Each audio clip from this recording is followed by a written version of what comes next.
A billionaire pretended to be poor and paralyzed on a blind date until a clumsy black waitress sat at the wrong table and changed his destiny. Before we begin, make sure you hit subscribe and leave a comment telling us where you're watching from. Now let's begin. Henry Killen adjusted the borrowed wheelchair for what felt like the 10th time that morning. The reflection in the cafe window mocked him. A billionaire CEO dressed in an inexpensive suit, pretending to be poor and paralyzed just to see who would like him for who he was, and not his money. He sighed and focused on the back table near the window. This would either be the most interesting date of his life or an absolute disaster. Probably both. The bell above the cafe door jingled, and in burst Maya Johnson. Brown hair slightly messy, bag swinging unevenly. A whirlwind of energy. She scanned the room, muttering to herself. Back table, she whispered. And she crossed the cafe quickly, eyes landing on a man in a wheelchair. She plopped down without hesitation, dropping her bag with a dramatic sigh. "Sorry I'm late," she began, running hands through her hair. "You won't believe the morning I had. My sister tried making pancakes by herself, flour everywhere, ceilings included. Then the bus didn't show, took a cab, and the driver thought he knew a shortcut. We circled the city twice, paid double, finally got here." She laughed, breathless. Henry blinked, unsure how to respond, and she continued before he could speak. "But I'm here now, ready to talk about the extra weekend job my friend said I could take." "Job?" Henry asked, trying to sound casual, extending his hand. "You seem like a determined person." "Determined is one way to put it," Maya said with a grin, gripping his hand warmly. "The other day they had me serve food dressed as a flamingo. Don't ask why. I dropped 3 plates at once. Boss nearly had a heart attack." Henry chuckled. Something about her energy, her honesty, her resilience. It was magnetic. For the first time in years, he felt like himself, not a CEO in disguise. They talked and laughed. Maya shared her struggles supporting her younger sister, paying bills, surviving through a whirlwind of temp jobs and late-night restaurant shifts. Henry listened, captivated. When she spoke of her promise to her late mother, his chest tightened. Raw determination, not strategy or wealth, was what made her strong. Time passed like minutes until the cafe door opened again. A tall, polished woman walked in, scanning the room. Her eyes landed on Henry, then Maya, and narrowed instantly. "Henry, right?" Her voice cut through the cafe like ice. Maya froze, confusion washing over her. "Wrong table. Oh my goodness," Maya whispered to herself. She had sat at the wrong table, assuming Henry was the man she was supposed to meet. But the real shock, the woman in high heels and designer clothes had assumed Maya had come to steal her date. "Really? You came here to steal my date?" she demanded, arms crossed. Maya stood, hands on hips, heat rising in her cheeks. "Steal? Mum, I mixed up the tables. Honest mistake. No conspiracy, no hidden plan, just a tired woman who came to the wrong table." A few patrons laughed quietly. The woman fumed. "Henry, are you just going to let her speak to me like that?" Henry hesitated. He had planned to go through the motions, to smile politely, but looking at Maya, something inside him shifted. Her courage, her humor, her unapologetic self. It was irresistible. I think I'll keep talking to Maya," Henry said firmly. The woman gasped, scandalized. "You're serious?" "I am," he said simply. She stormed out, slamming the door behind her. The cafe bell jingled in mockery. Maya blinked. "You just sent your date away. Because of me?" Henry laughed softly. "I think I'll take the risk. Want to go to the park nearby, away from the curious eyes?" Minutes later, they sat on a shaded bench. The city hummed around them, children chasing pigeons, life moving on. Maya's curiosity was genuine. Why pretend to be someone you're not on a blind date? Henry sighed. Sometimes it's hard to meet real people, people who see you, not your money. Maya nodded thoughtfully. I get it. People find out you've got money, and suddenly everyone's your friend. They exchanged stories, laughter, frustrations, dreams. Maya's honesty, hard work, and humor were a revelation. Henry found himself captivated, genuinely inspired. For once, he felt seen, not judged, not calculated. When it was time to part ways, they exchanged numbers. Maya caught the bus. Henry watched until it turned the corner, smiling at the strange, wonderful chaos that fate had sent his way. But life had its challenges. Maya returned home to an eviction notice plastered on her door. 15 days to find a solution. She couldn't ignore it. She needed more work, fast. The next day, Maya hustled through a dozen cafes and shops. Rejection followed rejection. We're not hiring. No experience. Try again later. Exhausted, she returned to Labella for her night shift, mind racing, heart heavy, but still holding on to the spark of hope that a chance meeting with a mysterious man in a wheelchair had ignited. Despite the chaos, Henry and Maya found ways to meet. Cheap ice cream shops, quiet benches, brief, stolen afternoons between her shifts. Henry was fascinated by her world, her strength, her humor, her relentless determination. Maya found in Henry someone who listened, someone who cared, someone who could be a part of her life without judgment. In the midst of mistaken tables, wheelchair disguises, and near misses, a billionaire's pretense had collided with a waitress's reality. And from that chaotic mistake, something genuine, unexpected, and unbreakable had begun. It was not like that, Henry said quickly, stepping toward her. Maya, please, you have to believe me. Believe you? Her voice cracked despite her effort to stay calm. After what? After you lied to me about who you are, what you do, and even whether you could walk. He flinched, guilt flashing across his face. I know how it sounds. No, Henry, you don't know how it sounds. Her voice rose, trembling with anger and heartbreak. You don't know what it feels like to sit across from someone and think, finally, someone understands me, only to find out it was all a performance, a test. It wasn't a performance. Henry's tone grew desperate. Maya, I didn't plan for this to happen. At first, it was just an experiment, a stupid, selfish idea to see how people treated me when I wasn't me. But then I met you, and suddenly the lie became the only way to stay close to you without ruining everything. Ruining what, Henry? Maya snapped. The illusion that you're a decent person, or the comfort of lying to a waitress who had no idea she was falling for a fantasy? The silence that followed was suffocating. Even the clinking of dishes in the background had stopped. Every employee and customer in the restaurant seemed frozen, pretending not to watch, yet utterly fixated on them. Henry's voice softened. Maya, I love you. She stared at him as if he had spoken in another language. You don't get to say that, she whispered. Not after everything. You don't get to love me in lies. He swallowed hard, his voice breaking. The lies weren't about you. They were about me, about my fear that no one could ever love me for who I am, not what I own. You changed that, Maya. You made me want to be real again. Tears stung her eyes, but she refused to let them fall. You should have thought about being real before you lied to me. Before you sat there pretending to struggle when people out there actually do. Henry's jaw clenched. He nodded, shame written across his face. You're right. I was selfish. I can't defend it.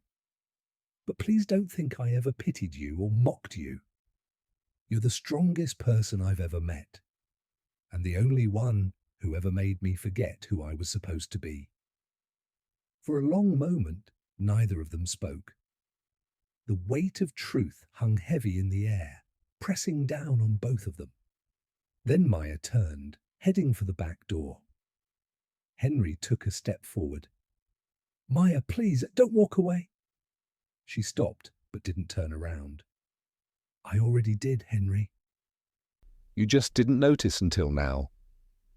And with that, she pushed open the door and disappeared into the night. 3 days later. Rain poured down in steady sheets as Maya walked home from her shift, the city lights blurring in the puddles at her feet. The world felt heavier somehow, emptier. She had blocked Henry's number, ignored his calls, returned the small bracelet he'd bought her through the restaurant's mailroom. Yet every time she closed her eyes, she saw his face, his regret, his desperation, his words. "You made me want to be real again." She hated how they lingered. Inside her apartment, Rose was asleep on the couch, a textbook open on her chest. Maya covered her with a blanket and sank onto the floor beside her, staring at the eviction notice still pinned to the wall. Life didn't stop because of heartbreak. Bills didn't care about love. Her phone buzzed. An unknown number again. She almost ignored it until she saw the message. "Maya, this isn't Henry. My name is Patricia Lewis. I'm his assistant. He asked me to send you something." Another message followed, this time a photo. It was the deed to her apartment building. Her rent balance was cleared completely. Attached was a note written in Henry's handwriting. No strings, no pity, just a chance to breathe. Maya's throat tightened. She stared at the phone, torn between anger and disbelief. He had gone behind her back, again, but this time not to deceive her, to help her. She wanted to scream, to throw the phone, to feel something other than confusion. But deep down, she couldn't deny it. He had done it out of love, a flawed, desperate love, but love nonetheless. Weeks passed. Maya found a new apartment, smaller but cozy. Rose was back in school. Life settled into quiet rhythm again, until one afternoon, while leaving work, a familiar car pulled up. Henry stepped out holding an umbrella. No wheelchair, no disguise, just himself. "Maya," he said gently, his voice low under the patter of rain. "I didn't come to ask for forgiveness. I came to thank you." "For what?" she asked warily. "For changing me, for making me see that the world is bigger than my comfort zone, that people live with struggles I never understood. You made me want to do something real with what I have." Maya's eyes softened despite herself. "So now you're doing charity to ease your guilt?" He smiled sadly.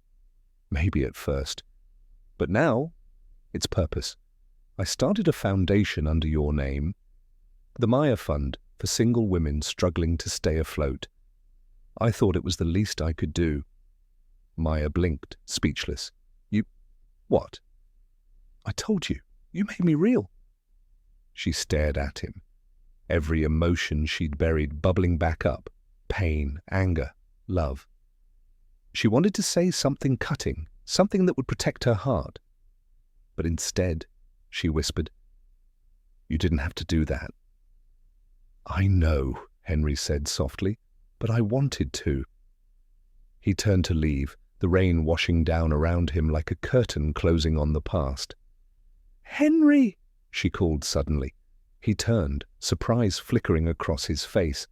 Maya took a step closer, the rain soaking her hair, her clothes. "If you ever lie to me again," she said, her tone firm, though her eyes glistened, "I'll make sure every news outlet in this city hears about it." Henry smiled faintly. "Fair deal." For a heartbeat, they simply stood there. Two people from opposite worlds, bound by truth, forgiveness, and something deeper, neither could name. Then Maya exhaled, shaking her head. Now get out of the rain before you catch a cold, billionaire. He chuckled. Only if you're coming too. And for the first time since the lie began, they walked side by side. No disguises, no secrets, no illusions. Just two hearts learning to be honest together. Maya's eyes narrowed, her body taut with tension. No, Richard, it's exactly like that. You care more about appearances than about her, about us, and I will not let you hurt her again. Richard's jaw tightened. You think you can stop me? I'm her father. I have rights, legal rights. Rights? Maya's voice sharpened, echoing on the quiet sidewalk. Rights don't mean anything if you were absent when she needed you most. Rights don't mean anything if you left her to fend for herself while you built your life. Rose has lived 3 years without you. She doesn't need you now, and frankly, I don't either. Henry stood slowly, placing a careful hand on Maya's shoulder. Maya, I've got you. Whatever happens, we're not letting her down. Richard's eyes flicked to Henry, his expression unreadable. And you are? Someone who actually cares about her safety, Henry replied, his tone calm but firm. Step back, Richard. This ends tonight. Richard laughed, a bitter sound, and took another step forward. You think you can scare me off? You don't know me, and you don't know what I'm capable of. Maya's chest rose and fell, but she held her ground. I don't need to know. I know enough. You disappeared once. Don't expect another chance. Henry shifted slightly, ready to interpose if Richard moved again. But before anyone could speak further, Rose appeared at the top of the stairs, her small frame tense, eyes wide. Mum, who's that? She asked, her voice shaking slightly. Go back inside, Rose, Maya said softly, though the fear in her voice was tempered by determination. Now? Rose hesitated, looking at Henry, then at Richard, before retreating reluctantly into the building. Richard's face hardened. You'll regret this, Maya. One day she'll want to know her father, and when she does, I'll be there. You can't keep me away forever. Maya's gaze didn't waver. Maybe she will. Maybe she won't. But today, right now, I protect her. And I'm not afraid of you. Henry squeezed her shoulder gently. We need to go inside, Maya. Let him stew in his own threats. Maya took a deep breath, allowing herself to relax fractionally as they turned toward the door. But just as she reached for the handle, Richard's voice called out again, softer this time, but edged with menace. Don't think this is over. Maya didn't reply. She stepped inside, Henry right behind her, closing the door firmly. Once inside, Maya leaned against the door, her chest heaving, adrenaline slowly fading. Henry exhaled as well, running a hand through his hair. That could have gone worse, he said quietly. Maya shook her head. No, it could have gone worse, yes. But I can't believe he just showed up after everything, 3 years. And now he thinks one polished appearance gives him a free pass. Henry nodded. He's dangerous because he's reckless, but you, Rose, is safe now, and that's what matters. Maya's eyes softened as she glanced toward Rose's room. I want to make sure she knows that nothing like that can happen again. Henry smiled faintly. Then we'll make sure she does, together. Maya took a deep breath, letting the weight of the confrontation settle. For the first time in days, she felt the tiniest flicker of calm, something like hope.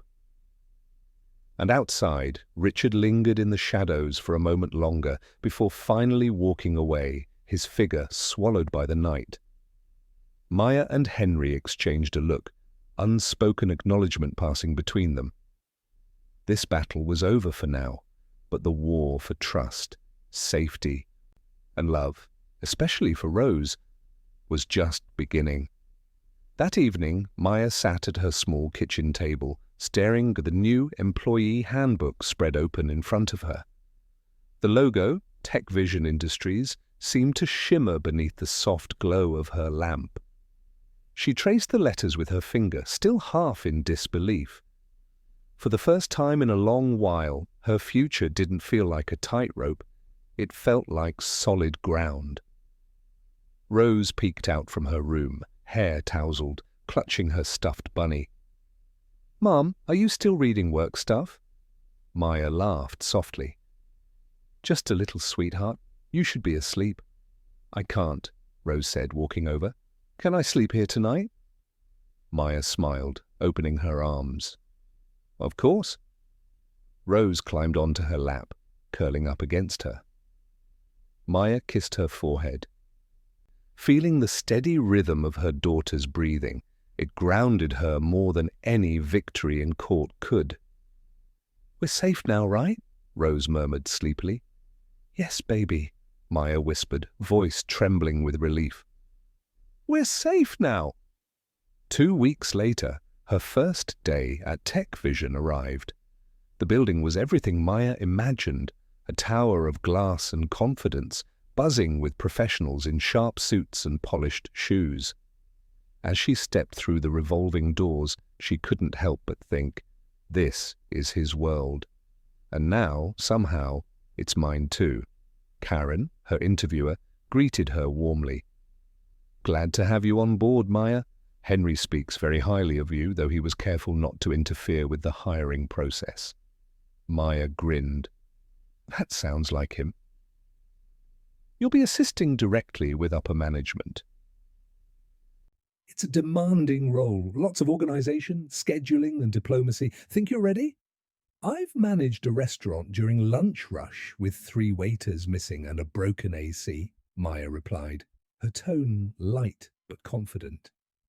"I think I can handle executives." Karen laughed. "I like you already."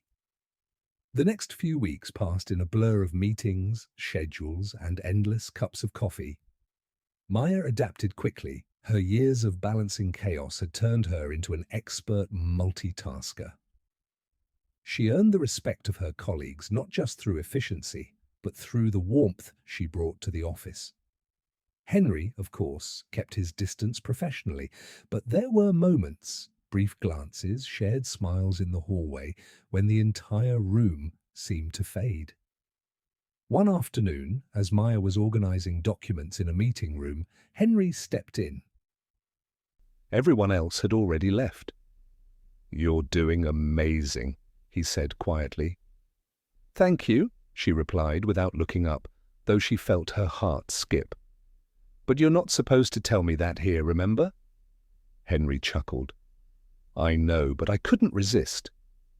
She finally met his gaze, her lips curling into a faint smile. "Then maybe I should file a report to HR." He leaned against the wall, teasing. "And what would you say?" "That my boss is dangerously charming and keeps breaking professionalism with compliments." "Sounds serious?" he said softly. "It is," she replied, eyes glinting. "Could lead to emotional instability."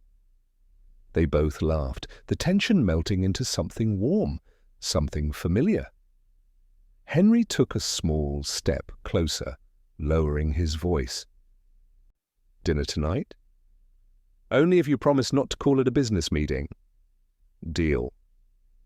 That night, they met at a small rooftop restaurant overlooking the city. The view shimmered with distant lights, the kind that made the world feel full of possibilities. Henry poured her a glass of wine. "You know, I used to think success was about control, money, power, results, but lately I've realized it's about connection." Maya smiled. "That sounds like something you'd read in a self-help book."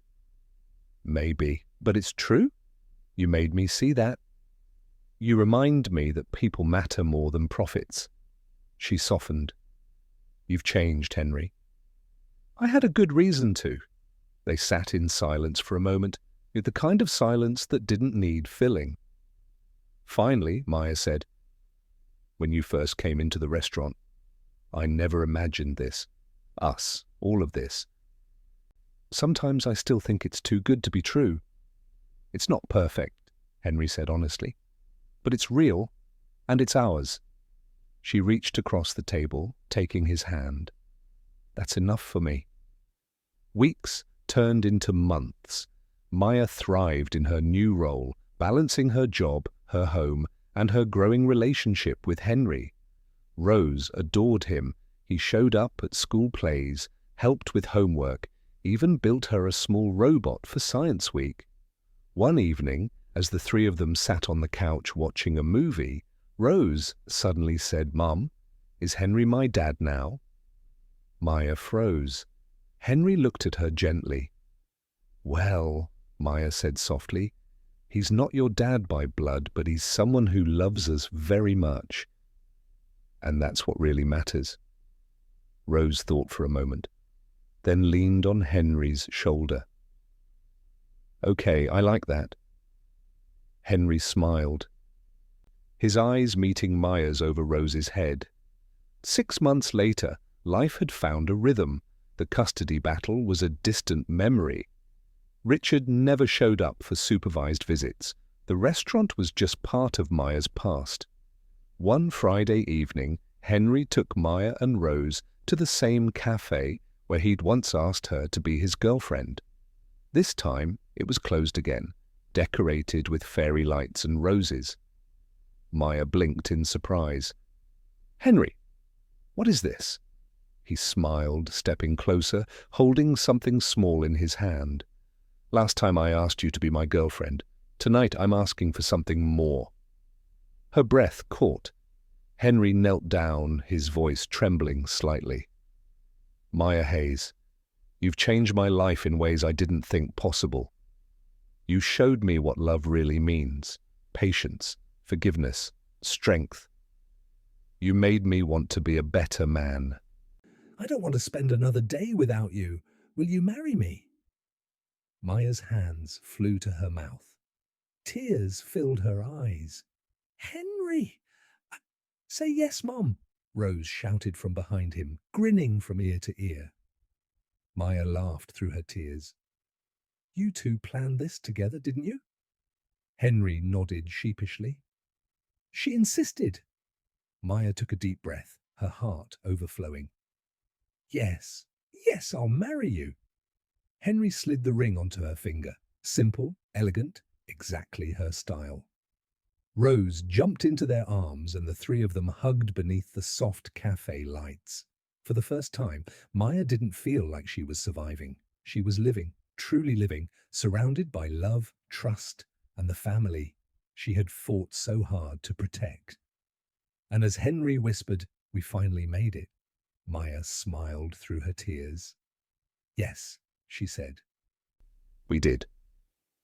As the night came to an end, the guests began to leave one by one, leaving behind laughter, scattered petals, and the warmth of celebration still glowing in the air.